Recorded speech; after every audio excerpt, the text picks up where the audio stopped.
Hello students, हम पढ़ रहे हैं chapter haloalkanes and haloarenes. आज के क्लास में हम पढ़ेंगे एलिमिनेशन रिएक्शन के डिटेल मैकेनिज्म के बारे में। ठीक है, जैसे सब्स्टिट्यूशन रिएक्शन का था, न्यूक्लियोफिलिक सब्स्टिट्यूशन था, दो टाइप था, SN1 SN2। यहाँ पर भी एलिमिनेशन में भी दो टाइप होते हैं, E1 E2। ओके, तो आज उसी के बारे में पढ़ेंगे। तो स्टार्ट करते हैं आज का क्लास। पढ़ना क्या है हमें? Elimination reaction. एलिमिनेशन का मतलब क्या है? एलिमिनेशन मतलब कुछ एलिमिनेट होगा। हम एक कंपाउंड लेंगे, उस कंपाउंड में से कोई एक छोटा सा कंपाउंड होगा, वो एलिमिनेट होगा। ये तो जरूरी है कि जो कंपाउंड एलिमिनेट होगा वो छोटा होगा, मतलब स्मॉल मॉलिक्यूल्स आर एलिमिनेटेड। ठीक है, छोटे छोटे मॉलिक्यूल एलिमिनेट होंगे। तो ये जो एलिमिनेशन होता है वो कैसे होता है? अच्छा, ये हम पढ़ क्यों रहे हैं? अल्काइल हैलाइड जो है, मतलब हैलो अल्केन्स, उसके केमिकल प्रॉपर्टीज में हमसे पढ़ रहे हैं। तो जो भी एलिमिनेशन का हम एग्जांपल लेंगे वो हैलो अल्केन का ही लेंगे। ठीक है, तो स्टार्ट करते हैं। एक तो लिए CH3 CH2 X। X मतलब कोई भी हाइड्रोजन हो गया यहाँ पे। ओके, तो भी होगा क्या? हाइड्रोजन एटम जो है वो रिमूव होगा, उसको तो रिमूव होना ही है। उसके साथ एक हाइड्रोजन एटम भी रिमूव होगा। लेकिन अब क्वेश्चन ये है कि वो जो हाइड्रोजन एटम रिमूव होगा वो कहाँ से होगा? हाइड्रोजन एटम कहाँ से रिमूव होगा? यहाँ से। हाइड्रोजन किसके साथ अटैच है? फर्स्ट कार्बन के साथ अटैच है, तो वहीं से वो रिमूव होगा। लेकिन जो हमारा हाइड्रोजन है वो उसी कार्बन से रिमूव होगा या कोई दूसरे कार्बन से रिमूव होगा? कहाँ से रिमूव होगा? उस कार्बन से रिमूव नहीं हो सकता। क्यों? क्योंकि वहां से हाइड्रोजन निकल गया। हाइड्रोजन निकल जाएगा तो क्या वहां पे प्लस रह गया, तो वहां से उसे निकलने में प्रॉब्लम होता है। तो रिमूवल कहाँ पे होता है? रिमूवल होता है उसके एडजेसेंट कार्बन से। ठीक है, जो कार्बन के साथ हाइड्रोजन एटम अटैच्ड है उसको हम बोलते हैं अल्फा कार्बन, और जो हाइड्रोजन अल्फा कार्बन के साथ अटैच है उसको हम क्या बोलेंगे? Alpha hydrogen. पता है, थोड़ा बहुत बताया है। नेक्स्ट, अल्फा कार्बन के इमीडिएट साइड में जो कार्बन है उसे हम बोलते हैं बीटा कार्बन, और जो बीटा कार्बन के साथ जो हाइड्रोजन अटैच है उसको क्या बोलते हैं? Beta hydrogen. ओके, तो हमारा जो भी पढ़ना है हैलो अल्केन का, जो भी तुम लोगों के आप लोगों के कोर्स में जो भी प्रेजेंट है सिलेबस में, वो बीटा एलिमिनेशन को लेके रहेगा। ठीक है, मतलब अल्फा कार्बन से हाइड्रोजन निकलेगा और बीटा कार्बन से हाइड्रोजन निकलेगा। तो ये है अल्फा बीटा एलिमिनेशन। ठीक है, यहाँ से हाइड्रोजन निकल गया, यहाँ से हाइड्रोजन निकल गया, क्या बचा? CH2 CH2, और बीच में रहा डबल बॉन्ड। ओके, कैसे हो रहा है पढ़ेंगे अभी, आया समझ में? अभी हम जो भी पढ़ेंगे वो होगा अल्फा बीटा एलिमिनेशन के बेसिस पे। वैसे एक अल्फा और गामा एलिमिनेशन भी होता है जो अभी पढ़ना नहीं है हमें। उस केस में क्या होगा? सपोज यहाँ पे है CH3 CH2 CH2X, तो किसी रीजन से ये हमारा क्या हो गया? हाइड्रोजन एटम है, मतलब ये हो गया अल्फा कार्बन, ये बीटा कार्बन, ये है गामा कार्बन। अगर यहाँ से क्या निकलेगा? हाइड्रोजन निकलेगा। वो अगर गामा का हाइड्रोजन ले जाएगा अपने साइड में, तो वो क्या होगा? वो हो गया हमारा अल्फा गामा एलिमिनेशन। ठीक है, और उस केस में हमें क्या मिलेगा? इस केस में क्या डायरेक्ट डबल बॉन्ड मिल जा रहा है, लेकिन उस केस में हमें साइक्लिक प्रोडक्ट मिलेगा। CH2 CH2 CH2 cyclic product मिलेगा। कब मिलेगा? जब अल्फा और गामा का एलिमिनेशन होगा। ओके, जो हमें नहीं चाहिए। अभी हम क्या पढ़ेंगे? अल्फा बीटा एलिमिनेशन पढ़ेंगे। ठीक है, तो एलिमिनेशन प्रोडक्ट मतलब एलिमिनेशन रिएक्शन में कुछ फीचर्स रहेगा। क्या क्या फीचर्स है? पहला है हमारा हाइड्रोजन तो अल्फा से निकलेगा, और हाइड्रोजन कहाँ से निकलेगा? बीटा से निकलेगा। ठीक है, नेक्स्ट क्या है? नेक्स्ट है small molecule eliminated. Small molecules are eliminated. Next, और क्या चीज है, ये जो रिएक्शन कैरिड आउट होगा ये हाई टेम्परेचर में होता है, लो टेम्परेचर में ये सब रिएक्शन कैरिड आउट नहीं होता। ठीक है, तो यहाँ पे क्या लिखेंगे, यहाँ पे हम लिखेंगे कि जो रिएक्शन है वो हाई टेम्परेचर में होगा। ओके, नेक्स्ट क्या चीज है, नेक्स्ट है यहाँ से कुछ निकल रहा है तभी जाके यहाँ पे डबल बॉन्ड बन रहा है। अगर हम इसको रिवर्स साइड से देखेंगे, बैकवर्ड रिएक्शंस देखेंगे तो क्या है, अनसैचुरेटेड बॉन्ड है, मल्टीपल बॉन्ड, वहां पे कुछ ऐड होगा, फिर एक नया कंपाउंड फॉर्मेशन हो रहा है, मतलब ये एडिशन रिएक्शन था। जो बैक साइड से देख रहे हैं वो एडिशन रिएक्शन, मल्टीपल बॉन्ड है, कुछ ऐड करेंगे तो क्या होगा, मल्टीपल बॉन्ड के दोनों साइड में जो कार्बन है वहां पे वो ग्रुप्स जो है डिवाइड होके ऐड हो जाता है, लेकिन यहाँ पे उसका उल्टा होता है। That means elimination process is the reverse of addition reaction. ठीक है, तो एडिशन जो एलिमिनेशन रिएक्शन क्या है, it is the reverse of addition reaction. हो गया। नेक्स्ट क्या है, यहाँ पे क्या होता है, यहाँ पे हमारा सिग्मा बॉन्ड है, सिग्मा बॉन्ड सब जो है वो ब्रेक होता है, सिग्मा बॉन्ड है, कहीं से एक सिग्मा बॉन्ड ब्रेक हुआ CH2X, यहाँ से CH3, यहाँ से ये बॉन्ड ब्रेक होता है क्योंकि ये निकल जाता है हाइड्रोजन, CH3 को हम CH2 सिंगल बॉन्ड H करके भी लिख सकते हैं, यहाँ से ये बॉन्ड भी ब्रेक होता है, तो दो ठो सिग्मा बॉन्ड जो है वो ब्रेक हो जाता है। ठीक है, यहाँ से गया, यहाँ से गया, और क्या बनता है, यहाँ पे एक पाई बॉन्ड का फॉर्मेशन होता है।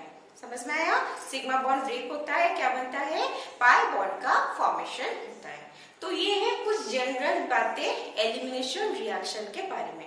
ओके, तो अभी और क्या देखना है हमें, अभी देखना है कि जो एलिमिनेशन रिएक्शन है वो कितने टाइप का है, दो टाइप का है, E1 एंड E2।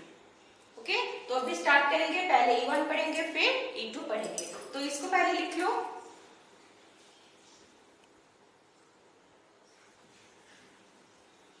ओके,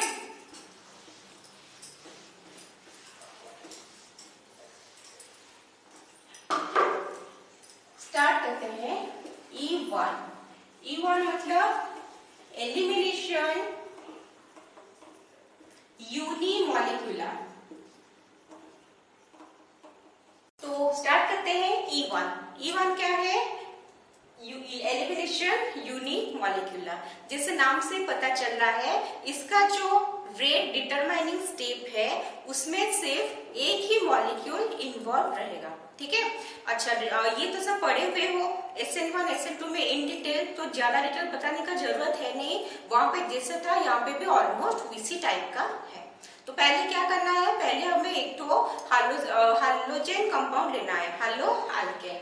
यहाँ पे लेते हैं CH3 CHCl CH3। Okay, next क्या करना है, यहाँ पे रिएजेंट डालना है। रिएजेंट मतलब E1 रिएक्शन के लिए हमें वीक बेस चाहिए। वीक बेस क्या है, मिथाइल अल्कोहल हो सकता है, इथाइल अल्कोहल हो सकता है, या फिर वाटर भी हो सकता है। ठीक है, वीक बेस चाहिए। सेकेंड कंडीशन क्या चाहिए, हाई टेम्परेचर।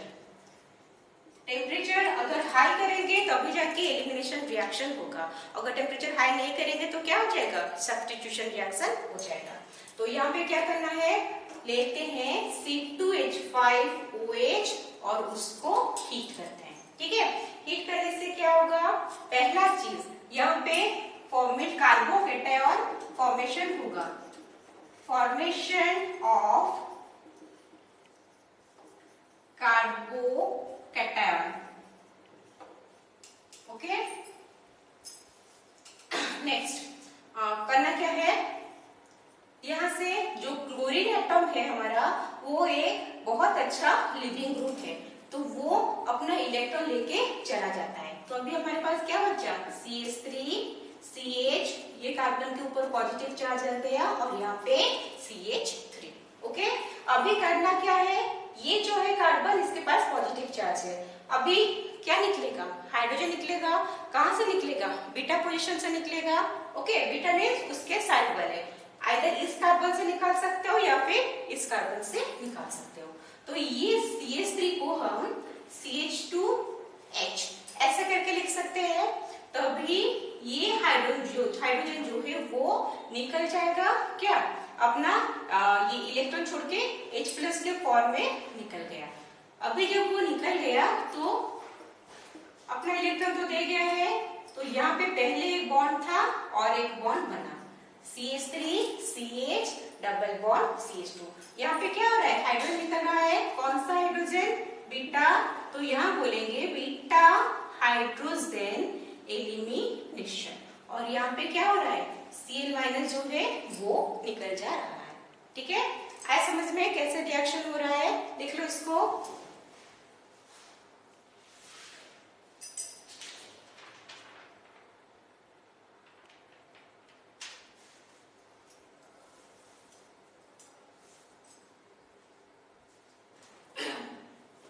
ओके, मिटाते हैं।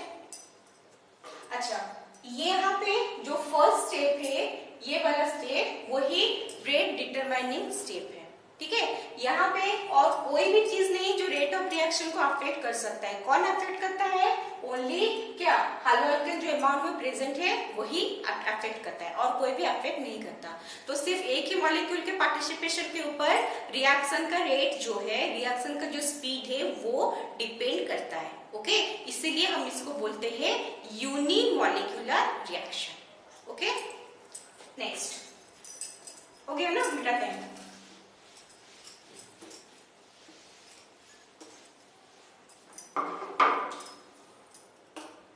नेक्स्ट है E2। E2 मतलब एलिमिनेशन जो है वो बाइमॉलिक्यूलर होगा, बाइमॉलिक्यूलर एलिमिनेशन। यहाँ पे क्या होगा, बाइमॉलिक्यूलर एलिमिनेशन में हमारा एग्जांपल लेते हैं, CH3 single bond CH Cl single bond CH3, वही सेम वाला ही लेते हैं। ठीक है, करना क्या है, रिएजेंट डालना है। रिएजेंट क्या डालना है, रिएजेंट डालना है स्ट्रॉन्ग बेस का। ओके, स्ट्रॉन्ग बेस मतलब अल्कोहलिक KOH हो गया, अल्कोहलिक NaOH हो गया, NaNH2 हो गया, ये सब दे सकते हैं। ठीक है, तो स्ट्रॉन्ग बेस लेते हैं। यहाँ पे क्या लेंगे, अल्कोहलिक KOH। ये जो अल्कोहलिक KOH है, अगर अल्कोहलिक के बजाय यहाँ पे एक्वस KOH लेते तो क्या होता, तो यहाँ पे सब्स्टिट्यूशन रिएक्शन बन जाता। न्यूक्लियोफिलिक सब्स्टिट्यूशन जो पढ़े हो, एशियन रिएक्शन वही होता। कैसे, यहाँ पे तो हाइड्रोजन है, हाइड्रोजन जो निकलता यहाँ से एक्वस KOH का OH माइनस आके अटैक करता। ठीक है, क्योंकि ये क्या है, अल्कोहलिक KOH है, तो अभी ये अटैक नहीं कर सकता। क्यों नहीं कर सकता, क्योंकि अभी उसके साथ अल्कोहल का एक मॉलिक्यूल जो है वो उसके साथ एसोसिएटेड है। क्योंकि अल्कोहल का एक मॉलिक्यूल उसके साथ एसोसिएटेड है, तो अभी वो क्या है, वो हेवी बन गया है। अगर हेवी बन गया तो अभी अटैक नहीं करेगा, सिंपली बाहर से आएगा। ओके, बाहर से आके उसको जो मिलेगा, जहां से वो उसका काम क्या है, बेस ही है ना, उसका काम क्या है, एसिड के साथ रिएक्शन करना, मतलब जहां से उसको इजीली H+ मिलेगा वो उसको वहां से ले जाएगा। ओके, तो यहाँ पे क्या होगा, यहाँ पे पहले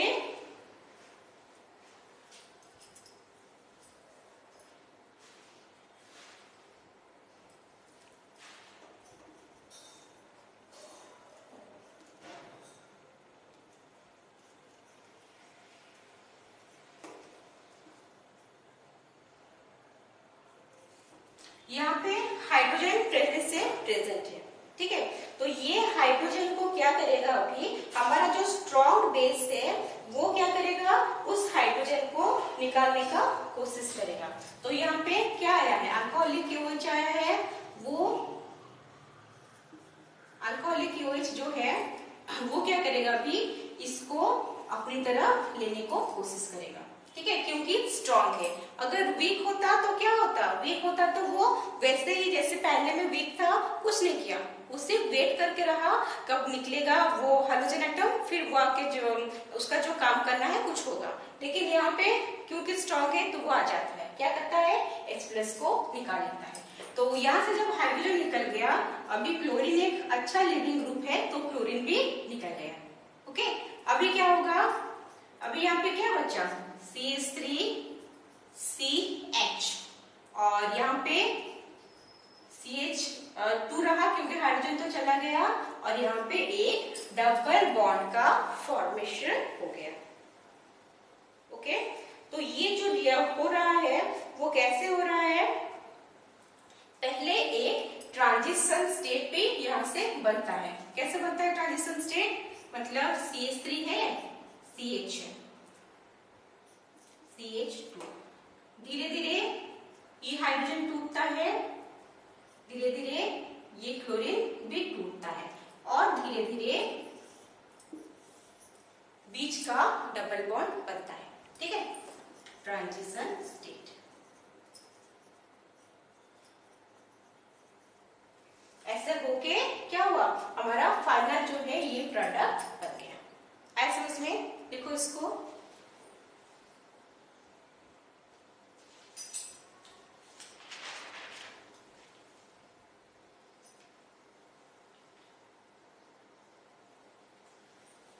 हो गया।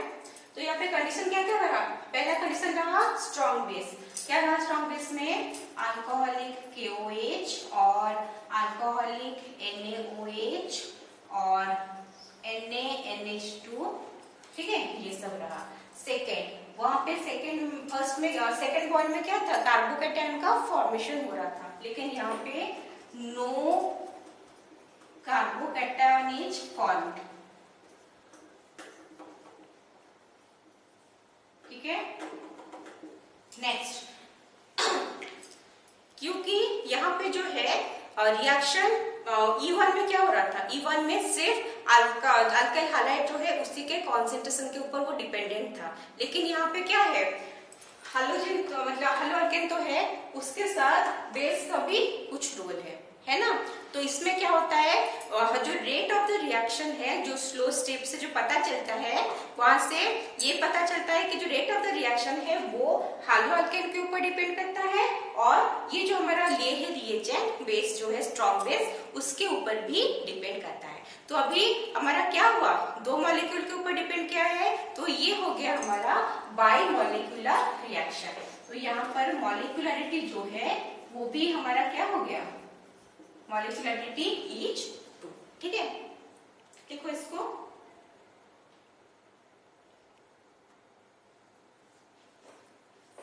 हो गया, मिटाते हैं।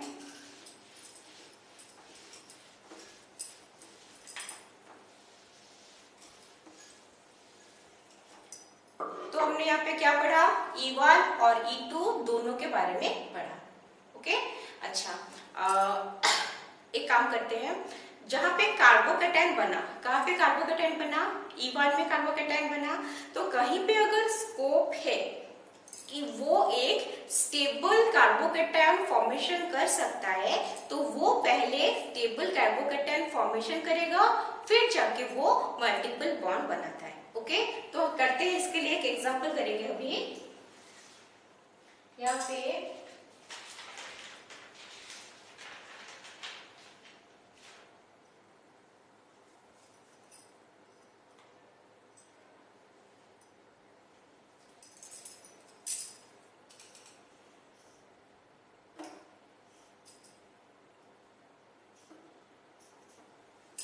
इसको लेते हैं, ठीक है, इसका वही रिएक्शन करेंगे in presence of ethyl alcohol और उसको हीट देंगे। इथाइल अल्कोहल है, मतलब क्या हुआ, वीक बेस, तो तो वीक बेस मतलब क्या होगा वहां पे, वीक बेस में हमारा E1 रिएक्शन कैरिड आउट होगा और हीट भी हम दिए हैं। इस केस में क्या होगा, E1 में कार्बोकेटायन फॉर्मेशन होता है। अच्छा, इसको अगर हम लिखने को ट्राई करेंगे तो वो होगा CH3, ये कार्बन CH3, ये कार्बन C, इसके ऊपर रहा ये और एक CH3, यहाँ पे H, CH, Cl, यहाँ पे CH3। ये कंपाउंड का ये है बॉन्ड नोटेशन फॉर्म में हम उसको लिखे हैं। ठीक है, हो गया ये वाला। अभी क्या करना है, यहाँ से कार्बोकेटायन निकलेगा। कार्बोकेटायन कैसे निकलेगा, जब क्लोरीन निकल गया, Cl एटम निकल गया यहाँ से, अभी इसके ऊपर पॉजिटिव चार्ज आ जाएगा। CH3 single bond CH, CH3 CH, यहाँ पे पॉजिटिव चार्ज आया और यहाँ पे CH3 आया। ठीक है, तो कार्बोकेटायन अगर कहीं पे भी फॉर्मेशन होता है तो हमें उसके स्टेबिलिटी को चेक करना है, क्योंकि ये पता है कि हमेशा tertiary is greater than secondary, greater than primary और ग्रेटर देन जो है वो मिथाइल रहता है कार्बोकेटायन के फॉर्म में। तो ये सब हम पढ़ चुके हैं न्यूक्लियोफिलिक सब्स्टिट्यूशन में। ठीक है, तो यहाँ पे अगर यहाँ पे जो कार्बन है, कार्बोकेटायन है, वो कौन सा उसका ये क्या है, नेचर क्या है, वो सेकेंडरी कार्बोकेटायन है। यहाँ पे कार्बन है, यहाँ पे भी और एक कार्बन है, तो वो क्या बन गया, सेकेंडरी कार्बोकेटायन बन गया। ठीक है, अच्छा, तो अभी सेकेंडरी से मोर स्टेबल क्या है, टर्शियरी है। तो हमें पहले ये चेक करना है कि इस कंपाउंड में कहीं पे टर्शियरी कार्बन एटम प्रेजेंट है क्या।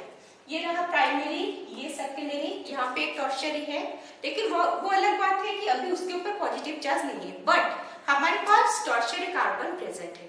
अगर टर्शियरी कार्बन प्रेजेंट है तो मॉलिक्यूल क्या करता है ना, अपने अंदर वो रीअरेंजमेंट करता है। क्या करता है, शिफ्टिंग करता है। पढ़े हो, hydrogen shifting, phenyl shifting, methyl shifting, कुछ भी वो कर सकता है। क्यों करेगा, क्योंकि उसको ज्यादा स्टेबल टर्शियरी कार्बोकेटायन में उसका क्या, टर्शियरी कार्बोकेटायन में वो कन्वर्ट होना चाहता है। ठीक है, तो अभी क्या करेगा, रीअरेंजमेंट होगा।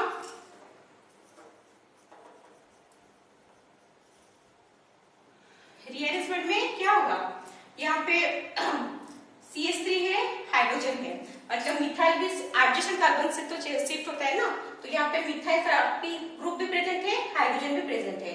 तो कौन शिफ्टिंग होगा, ये पढ़े हैं, फर्स्ट प्रायोरिटी हाइड्रोजन शिफ्टिंग को, नेक्स्ट फिनाइल, नेक्स्ट मिथाइल। तो क्योंकि हाइड्रोजन प्रेजेंट है तो हाइड्रोजन ही शिफ्ट होगा।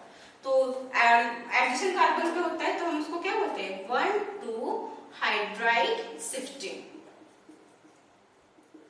तो हाइड्रोजन यहाँ पे शिफ्ट हो गया। तो अभी यहाँ पे क्या बचा, CH3 C, ऊपर CH3, यहाँ पे तो यहाँ पे पॉजिटिव चार्ज आ गया।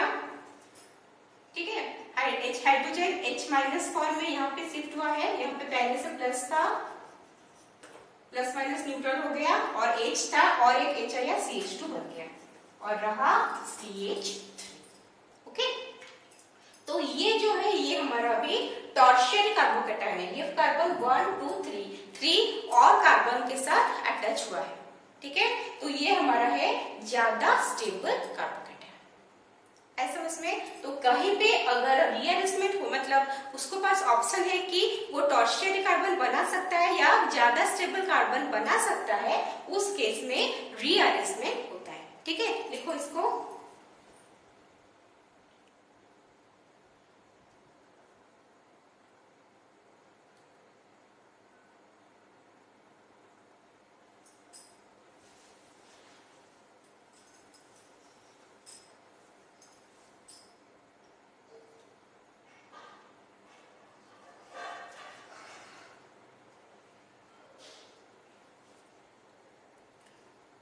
हो गया,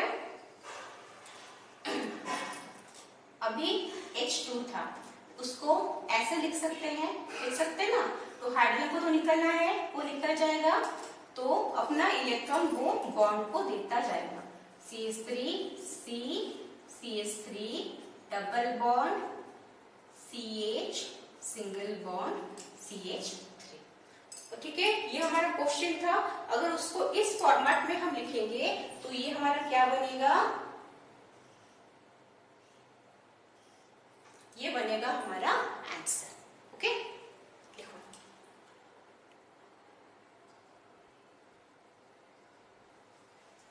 क्लियर है? हो गया? ये हमारा क्या था, ये था E1 का एक एग्जांपल जहां पे रीअरेंजमेंट हो सकता है। क्लियर? फिर जाते हैं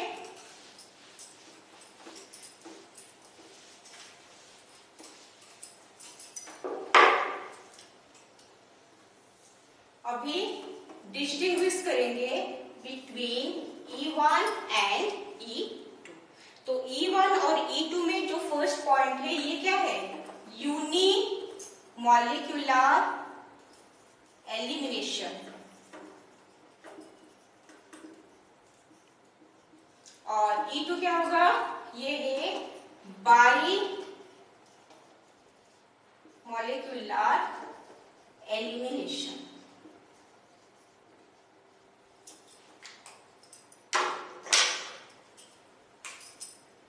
हो गया? ये हो गया हमारा यूनिमॉलिक्यूलर और ये हो गया हमारा बाई मॉलिक्यूलर एलिमिनेशन।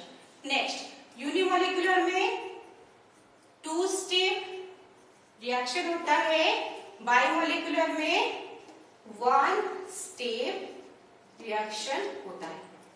ओके, पढ़े हो?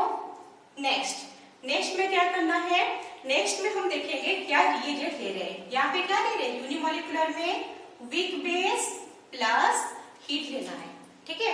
और हमारे बायोमोलिकुलर में क्या लेंगे, स्ट्रॉन्ग बेस। वीक बेस क्या क्या लेना है, स्ट्रॉन्ग बेस क्या क्या लेना है, वो तो हमने पढ़ लिया है। Next, molecularity rate determining statement, इसका पहले ये लिखते हैं। इसका जो है रेट ऑफ द रिएक्शन वो किसके ऊपर डिपेंड करता है, rate of the reaction is proportional to, क्या पढ़े थे, जो अल्काइल हैलाइड है उसी के ऊपर डिपेंड करता है, ठीक है। यहाँ पे रेट ऑफ द रिएक्शन किसके ऊपर डिपेंड करता है, अल्काइल हैलाइड के ऊपर भी डिपेंड करता है, और जो बेस हम लिए हैं रिएजेंट के हिसाब से उसके ऊपर भी डिपेंड करता है। अच्छा, यहाँ पे रेट ऑफ रिएक्शन एक ही कंपाउंड के ऊपर डिपेंड हुआ, ठीक है। तो यहाँ पे मॉलिक्यूलरिटी आया 1। इस केस में 2 कंपाउंड के ऊपर डिपेंडेंट है, 2 मॉलिक्यूल के ऊपर, तो यहाँ पे molecularity 2। Next, order of the reaction, इसका पावर 1 है, सो ऑर्डर है 1। यहाँ पे ऑर्डर ऑफ द रिएक्शन, इसका पावर 1 प्लस इसका पावर 1 मिला के हो गया 2। ओके, नेक्स्ट में कार्बोकैटायन इज फॉर्म्ड।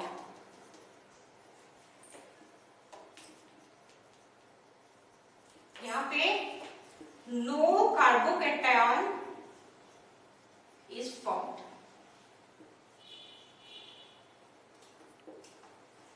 हो गया?